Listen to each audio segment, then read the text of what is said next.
ఆనియుండరాదా దైవ గ్రంథంబును ఆనియుండరాదా. నానాటికి పాపాలు హెచ్చయి నరులను పాడు చేయుచున్నవి. నానావిధ రోగములు చేరి మానవులను అవి చంపుచున్నవి. మానవులందు సోదర ప్రేమ లేనందున కలహాలు అవుచున్నవి. వానలు క్రమము తప్పినందున పంటలు లేక కరువవుచున్నవి. లేనిపోని మత వాదాలున్నవి. దేనిలో నిజమో తెలియకున్నది.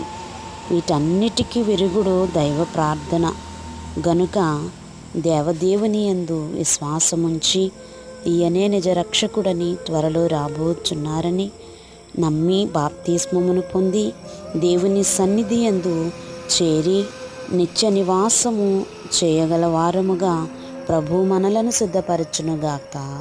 ఆమెన్.